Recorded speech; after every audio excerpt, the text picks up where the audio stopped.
Thank you. Thank you. Thank you. Thank you.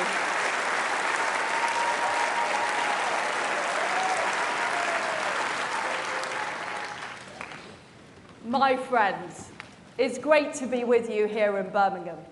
It's fantastic to see the cranes across the skyline building new buildings, the busy trams coursing down the streets, and the bull standing proudly at the heart of Birmingham. My friends, this is what a city with a Tory mayor looks like.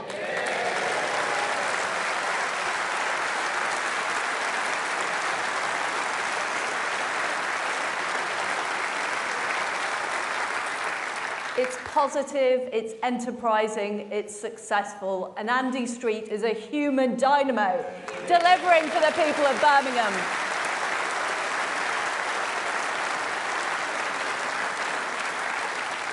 And our Teesside Mayor, Ben Houchin, is also delivering new jobs and investment. This is what modern conservatism looks like. Let's get Tory mayors elected in London, in Manchester, in West Yorkshire, and right across our great country.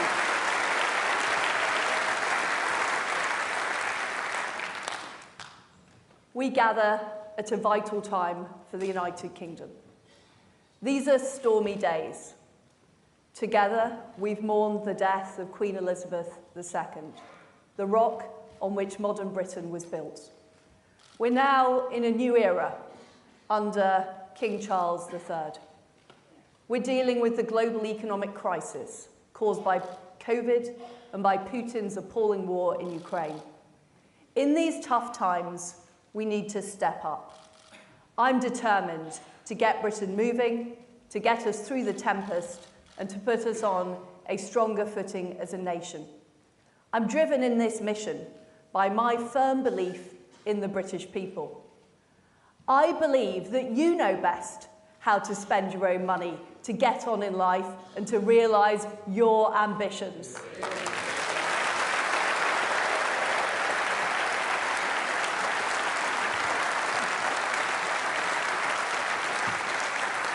My friends, that is what conservatism is about. It's a belief in freedom, in fair play, and the great potential of the British people. So I'm not going to tell you what to do, or what to think, or how to live your life. I'm not interested in how many 2-for-1 offers you buy at the supermarket, or how you spend your spare time, or in virtue signalling. I'm not interested in just talking about things, but actually in doing things. What I'm interested in is your hopes and fears that you feel every day. Can you get a good job locally? Is it safe to walk down the high street late at night? Can you get a doctor's appointment? I know how you feel because I have the same hopes and fears. I want what you want. I've fought to get where I am today. I've fought to get jobs, to get pay rises, and get on the housing ladder. I've juggled my career with raising 2 wonderful daughters. I know how it feels to have your potential dismissed by those who think they know better. I remember as a young girl being presented on a plane with a junior air hostess badge. Meanwhile, my brothers were given junior pilot badges.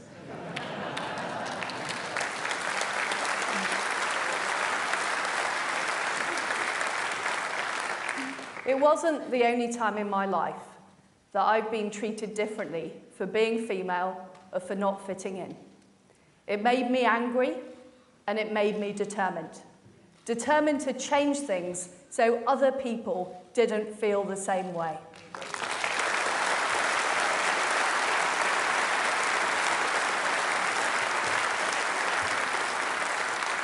I remember growing up in Leeds, where I saw too many children being let down by low expectations, let down by a Labour council who were more interested in political correctness than they were in school standards. But I was lucky to have been brought up in a family that cared about education. They taught me the value of hard work and enterprise. And I stand here today as the first Prime Minister of our country to have gone to a comprehensive school.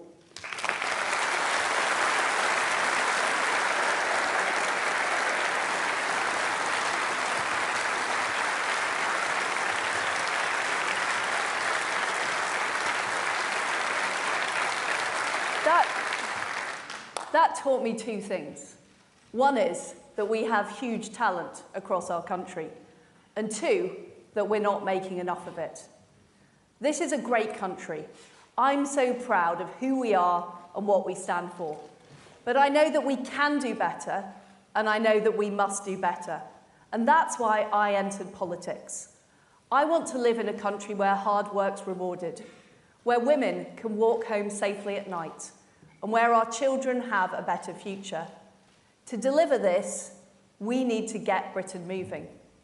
We cannot have any more drift and delay at this vital time.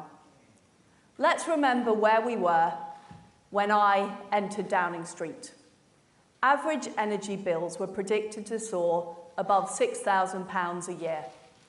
We faced the highest tax burden that our country had had for 70 years. And we were told that we could do nothing about it. I didn't accept that things had to be that way. I knew that inaction would be unconscionable. Families would have been unable to heat their homes. Businesses would have gone bust. Jobs would have been lost. And we would have worse public services, including the NHS. I couldn't allow this to happen. I refused to consign our great country to decline.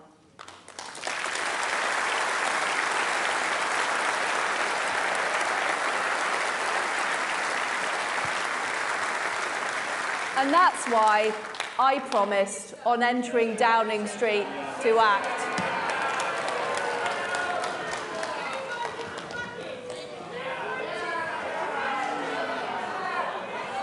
Let's get them removed.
Now, later on in my speech, my friends, I'm going to talk about the anti-growth coalition.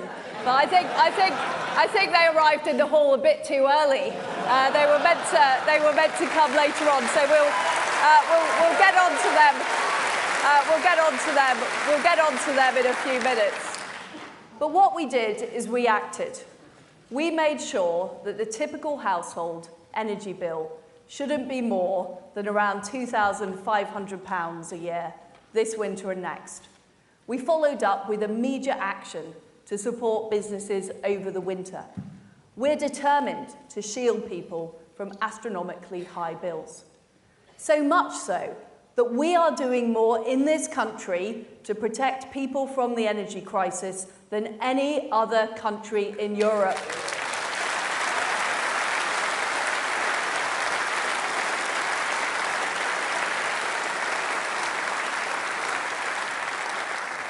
Our response to the energy crisis was the biggest part of our mini-budget.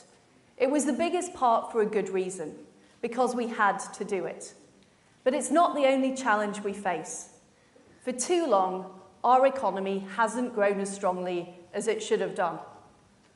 I know what it's like to live somewhere that isn't feeling the benefits of economic growth. I grew up in Paisley and in Leeds in the 80s and 90s. I've seen the boarded up shops. I've seen people left with no hope, turning to drugs. I've seen families struggling to put food on the table. Low growth isn't just numbers on a spreadsheet. Low growth means lower wages, fewer opportunities, and less money to spend on the things that make life better.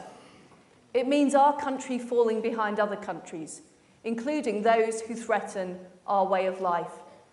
And it means the parts of our country that I really care about falling even further behind. That is why we must level up our country in a conservative way, ensuring everywhere, everyone can get on.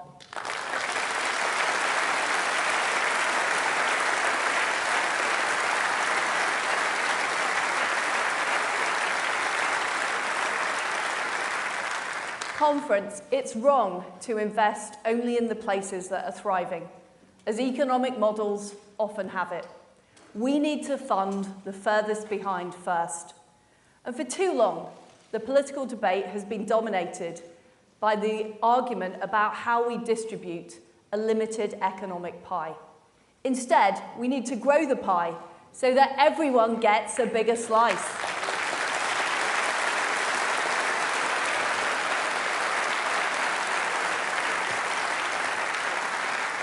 That is why I'm determined to take a new approach and break us out of this high-tax, low-growth cycle.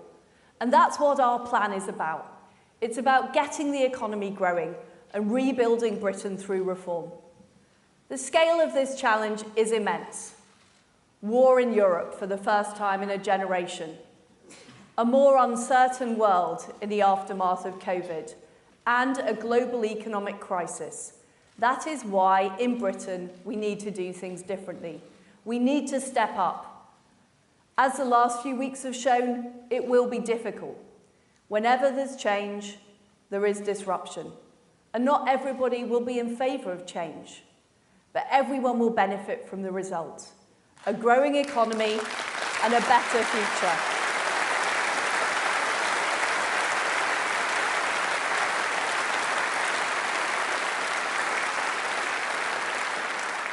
That is what we have a clear plan to deliver. I have 3 priorities for our economy: growth, growth, and growth.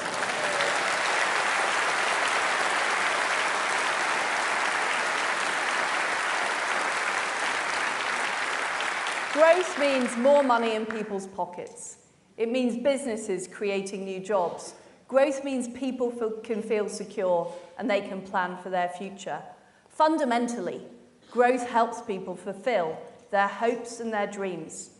And that's why our dynamic new Chancellor and I will be taking action in 3 areas. First of all, we will lower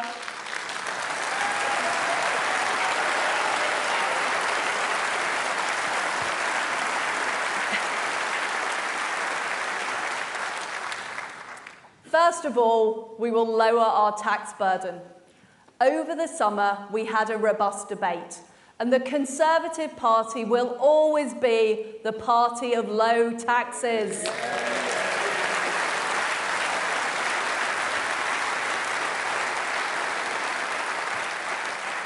Cutting taxes is the right thing to do, morally and economically. Morally, because the state doesn't spend its own money. It spends the people's money.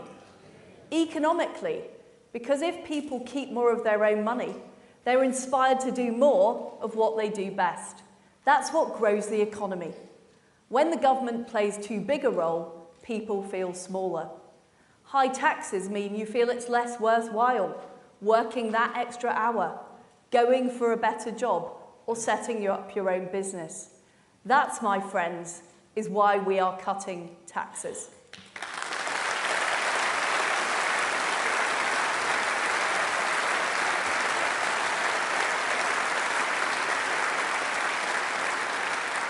We've already cut stamp duty, helping people on the housing ladder, especially first-time buyers.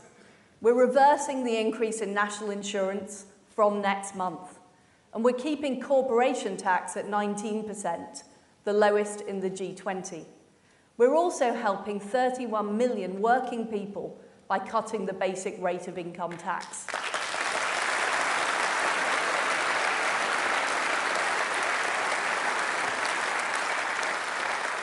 We need to be internationally competitive with all our tax rates attracting the best talent.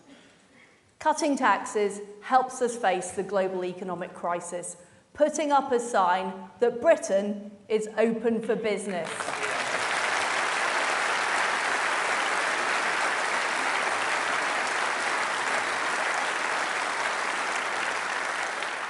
The fact is that the abolition of the 45p tax rate became a distraction from the major parts of our growth plan. That is why we're no longer proceeding with it. I get it, and I have listened.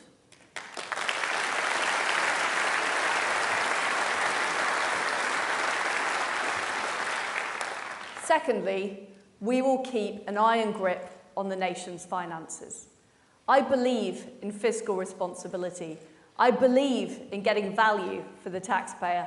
I believe in sound money and a lean state. I remember my shock opening my first paycheck to see how much money the taxman had taken out. I know this feeling is replicated across the country.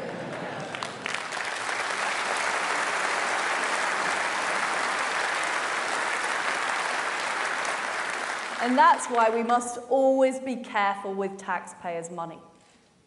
It's why this government will always be fiscally responsible. We are in extraordinary times. It would have been wrong not to have proceeded rapidly with our energy and tax plan. I am clear we cannot pave the way to sustainable economic growth without fiscal responsibility. So we will bring down debt as a proportion of our national income.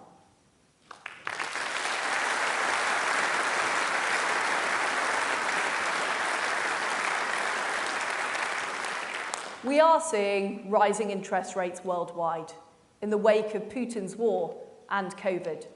The Federal Reserve has been hiking rates in America and has signalled more rises to come. Inflation is high across the world's major economies. We will do what we can as a government to support homeowners, such as cutting stamp duty. But it's right that interest rates are independently set by the Bank of England and that politicians do not decide on this.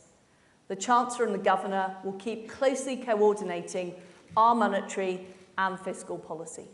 And the Chancellor and I are in complete lockstep on this.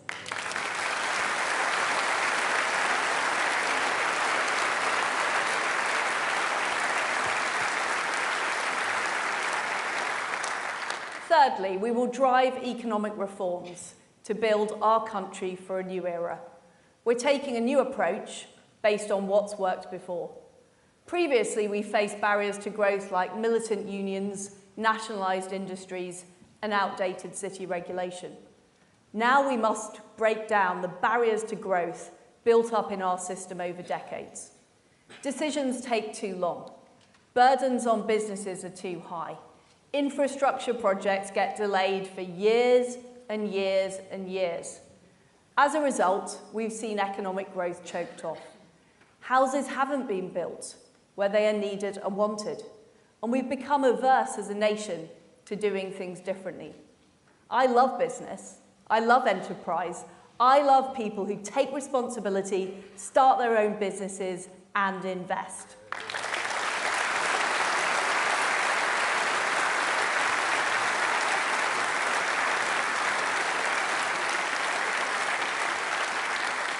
They generate profits, they create new jobs, and they power our success. And I want to see more of that. That's why we will back business to the hilt. We're cutting taxes and we're simplifying red tape to help businesses realise their ambitions. And this is what our new investment zones will do, helping us level up across the country. We're going to be inspired by the great hubs of industry like Bourneville here in the West Midlands. And that's what zones in places like here and around the country will deliver. We want to create the zones in England, Scotland, Wales and Northern Ireland. Now is the time to harness the power of free enterprise to transform our country and ensure that our greatest days lie ahead.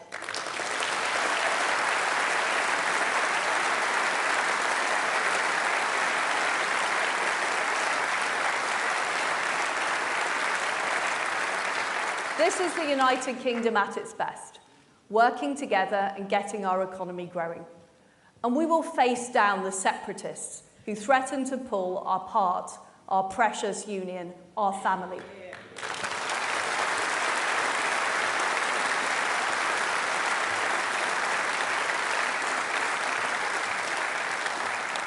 Next year, we will host the Global Investment Summit.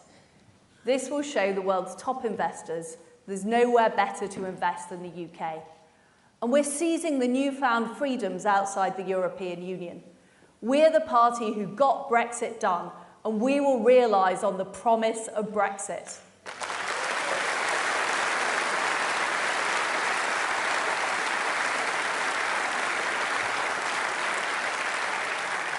We're building an economy which makes the most of the huge opportunities Brexit offers. By the end of the year, all EU red tape will be consigned to history.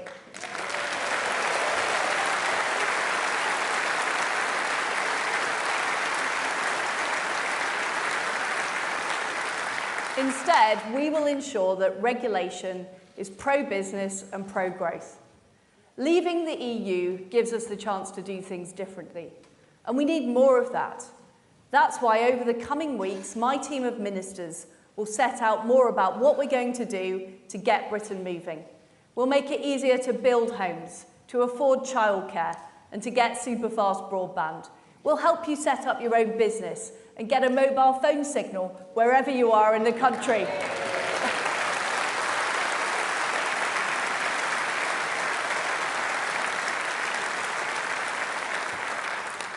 We are in tough times, but I want you to know that day in, day out, I'm thinking about how we get this country moving. I'm working flat out to make sure people can get through this crisis. So let me be clear, we have your back.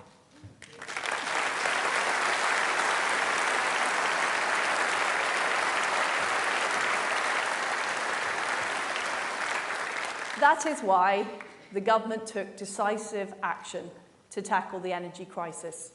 It's why we're pushing ahead with our plan for growth. Economic growth makes life better and easier for everyone, and it will level up our country. I know this is what people want to see. Economic growth will mean that we can afford great public services, such as schools, the police, and the NHS. Our fantastic Deputy Prime Minister and Health Secretary will deliver for patients, so they can expect a GP appointment within 2 weeks.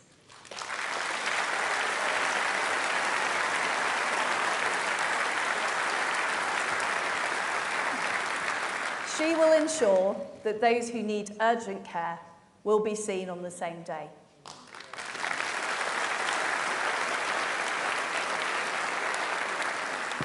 And she will get ambulances out there faster, and she will improve A&E.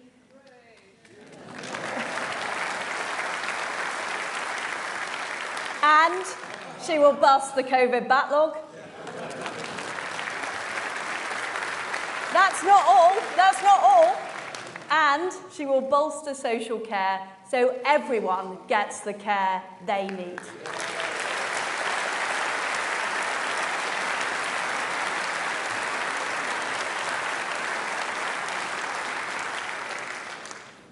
We are working to put this country on the path to long-term success.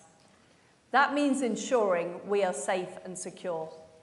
One of the reasons we're facing this global crisis is because collectively the West did not do enough.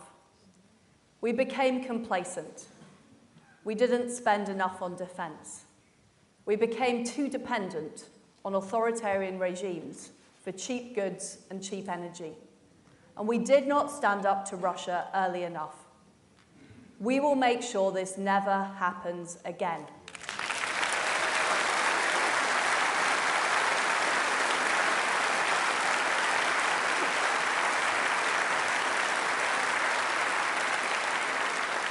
So we are taking decisive action to reinforce our energy security. We're opening more gas fields in the North Sea and delivering more renewables and nuclear energy. This is how we will protect the Great British environment, deliver on our commitment to net zero, and tackle climate change.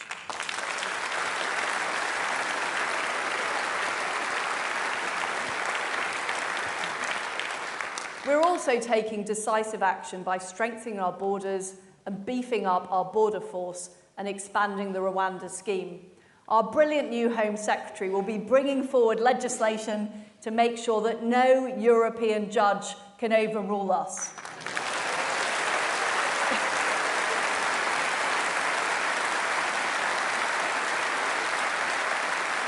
And while she is acting, meanwhile, the Labour Party has absolutely no plan to tackle illegal immigration. But my friends, we cannot have security at home without security abroad. That's why our tough foreign and defence secretaries are updating the integrated review to make sure we can face down these threats. It's why we're increasing defence spending to 3% of GDP by the end of the decade.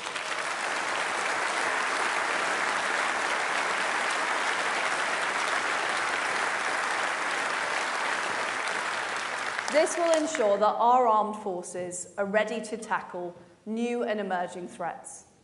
We're working with our friends and allies to support Ukraine in the face of Putin's brutal war. The brave Ukrainian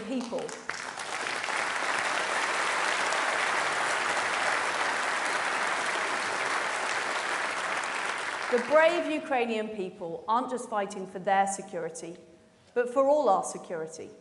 This is a fight for freedom and democracy around the world. Putin's illegal annexation of Ukrainian territory is just the latest act in his campaign to subvert democracy and violate international law. We should not give in to those who want a deal which trades away Ukrainian land. They are proposing to pay in Ukrainian lives for the illusion of peace. We will stand with our Ukrainian friends, however long it takes. Ukraine can win, Ukraine must win, and Ukraine will win.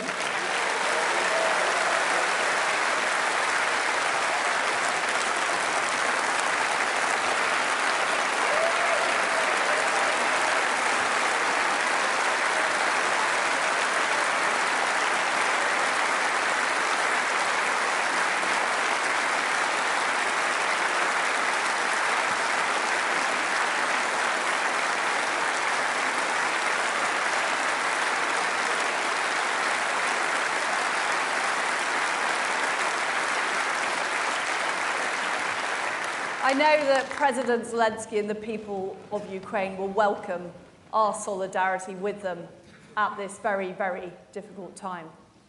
To take on Russia and other authoritarian regimes, free democracies need strong economies. Economic growth makes us strong at home and strong abroad. And we need an economically sound and secure United Kingdom. And that will mean challenging those who try to stop growth. I will not allow the anti-growth coalition to hold us back.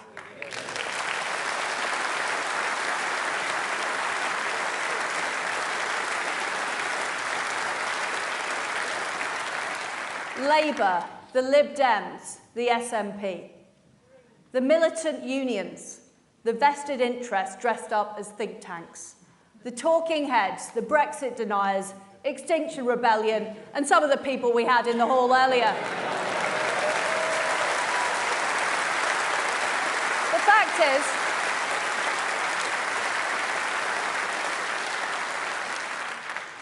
they prefer protesting to doing.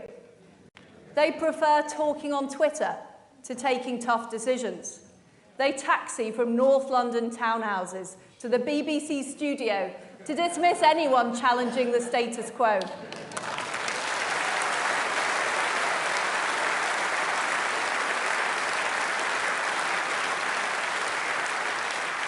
From broadcast to podcast, they peddle the same old answers. It's always more taxes, more regulation, and more meddling. Wrong, wrong, wrong.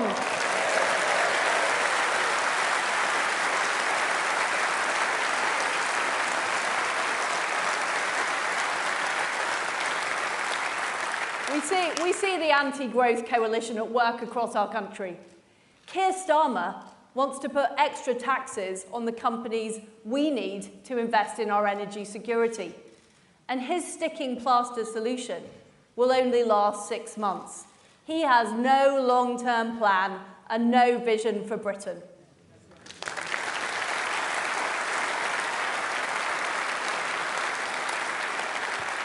Mark Drakeford in Wales is cancelling road building projects and refusing to build the M4 relief road.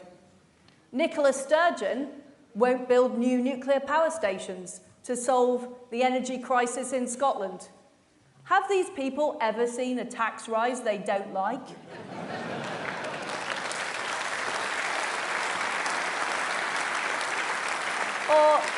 or an industry they don't want to control? They don't understand the British people. They don't understand aspiration. They are prepared to leave our towns and cities facing decline.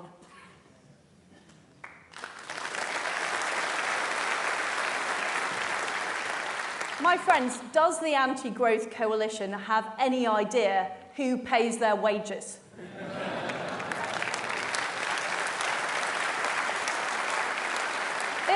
It's the people who make things in factories across our country.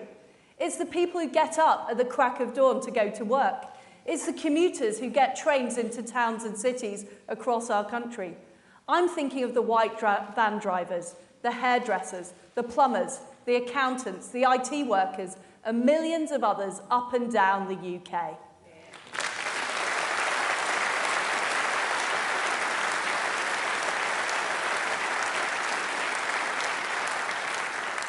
The anti-growth coalition just doesn't get it. It's because they don't face the same challenges as normal working people.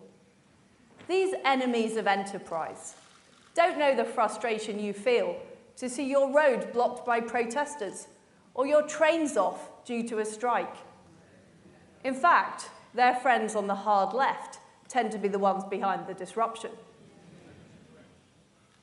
The anti-growth coalition think that people who stick themselves to trains, roads and buildings are heroes. I say the real heroes are the people who go out to work, take responsibility and aspire to a better life for themselves and their families.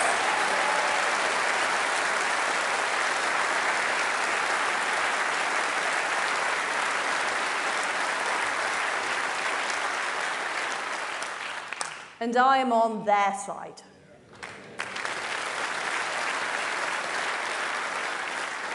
We will build roads, rail, energy and broadband quicker.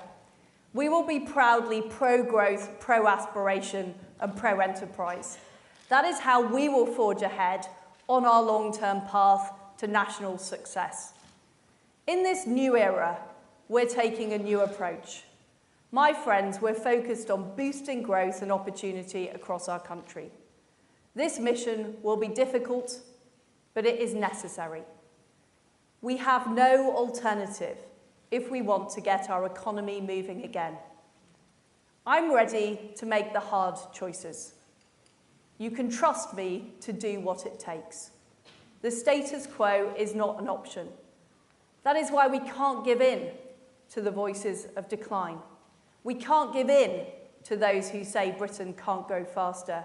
We can't give in to those who say we can't do better. We must stay the course. We're the only party with a clear plan to get Britain moving.